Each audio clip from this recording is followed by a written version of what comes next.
Story RH, le podcast RH qui ne vous raconte pas d'histoire. Bienvenue à toutes, bienvenue à tous.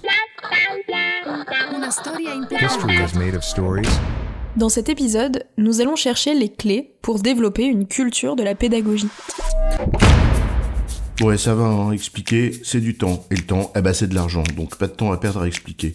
Nous, ici, on décide et on agit, vite fait, bien fait. Alors, il n'y a pas à tortiller, point barre, pas le temps de faire le point, tout le monde à la barre.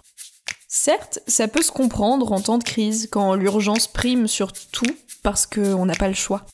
Mais si cette posture est une habitude, on fonce, oui, mais plutôt dans le mur. Pour être efficace, c'est-à-dire prendre les bonnes décisions, encore faut-il comprendre. Et c'est dans les liens que se trouvent les clés, mais encore faut-il qu'on nous donne les moyens de les comprendre, d'où la nécessaire pédagogie. Et c'est avant tout une affaire de culture. Alors la culture de la pédagogie, c'est quoi l'histoire ? Avant de commencer, rappelons que la pédagogie est l'affaire de tous. La direction de l'entreprise, la fonction RH, mais aussi le manager d'une équipe ou le chef de projet. Et même chaque collaborateur ou contributeur. Expliquer ce que l'on fait, pourquoi on le fait, prendre le temps de partager son savoir, ses convictions, et les impacts de son activité sur le reste de l'entreprise, c'est clé pour fluidifier la coopération entre tous les membres d'une équipe ou d'un projet. Cela suppose donc de ne pas s'arrêter à la construction du projet ou à la réalisation de tâches, mais bien de porter le sens en donnant les moyens à chacun et chacune de le comprendre. Et cet exercice, aussi complet que complexe, vient parfois chambouler notre culture, notre manière de faire et surtout nos habitudes bien ancrées. Alors, si la liste de ce qu'il faut réunir pour créer des conditions favorables à une culture de la pédagogie est certainement très longue, on va souligner 4 points qui nous paraissent incontournables. D'abord, la transparence. Pour comprendre, il faut d'abord apprendre, et pour apprendre, il faut au moins être informé. C'est évident, non ? Ouais, mais pas tant que ça en vérité, dans des entreprises où l'on n'aime pas le risque, habitués au contrôle, aux cloisons étanches et parfois à la langue de bois du politiquement correct. La transparence, c'est avant tout oser s'ouvrir aux choses, à ce qui peut déranger, à l'autre, parfois dire qu'on ne sait pas, qu'on va y réfléchir, qu'on viendra plus tard avec une réponse construite, et revenir plus tard avec cette réponse. Sinon, bien sûr, ce n'était pas de la transparence, mais un mensonge. En un mot, il s'agit de faire un pari, celui de l'intelligence des gens. Le deuxième thème, que vient bousculer la culture de la pédagogie, c'est la nécessité d'adopter une vision d'ensemble. À force d'avoir les yeux rivés sur le chemin, ses bosses et ses crevasses, plutôt que sur l'horizon et la destination, on oublie vite de resituer notre voyage dans le paysage. Et alors, on perd le fil de l'histoire. Or, faire la pédagogie du projet, c'est, sans raconter d'histoire, mettre en lumière les liens entre ce projet et les personnes à qui on s'adresse. Comment il impacte leur activité, qu'est-ce qu'ils ont à y gagner, qu'est-ce qui est attendu d'eux, etc.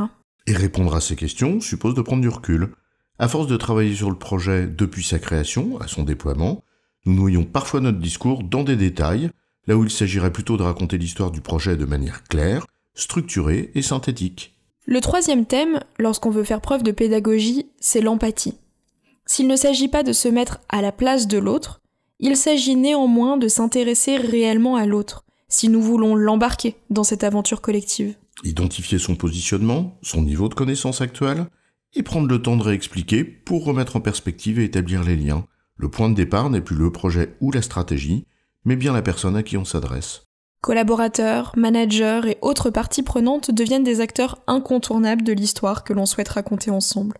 Cela suppose une réelle empathie et une adaptation du discours à chaque interlocuteur. En gros, le top-down qui raconte la même histoire à tous, avec les mêmes mots, sans endosser la paire de lunettes de ceux à qui on s'adresse, ça marche pas très bien. Et bien sûr, un élément à ne jamais négliger, le temps. Le temps dont nous disposons constitue à lui seul une difficulté incontournable. Entre la rapidité de la vie des affaires dans un monde de plus en plus contraignant et le temps long des affaires humaines, nous devons trouver le bon équilibre. Ne négligeons jamais ce paramètre. Une communication peu soignée, sans parler de la bâclée, risque de réduire à néant tous les efforts menés pour rendre le projet possible. Un temps est nécessaire pour la pédagogie du projet et pour l'appropriation par les parties prenantes. Si on zappe ce temps comme on change de chaîne à la fin du programme télévisé, ne soyons alors pas surpris que nos collaborateurs loupent un épisode et ne comprennent plus rien à la suite de la série. En résumé, pour embarquer les collaborateurs dans une aventure, ils doivent en saisir le sens et celui-ci doit donc être explicité. Cette exigence de pédagogie, c'est l'affaire de tous et ça demande de travailler au moins sur 4 sujets. la transparence, la vision d'ensemble, l'empathie et le facteur temps. J'ai bon, chef ? Oui, tu as bon, mais on va pas en faire toute une histoire. Story RH, le podcast RH qui ne vous raconte pas d'histoire. Retrouvez tous les épisodes sur storyrh.fr.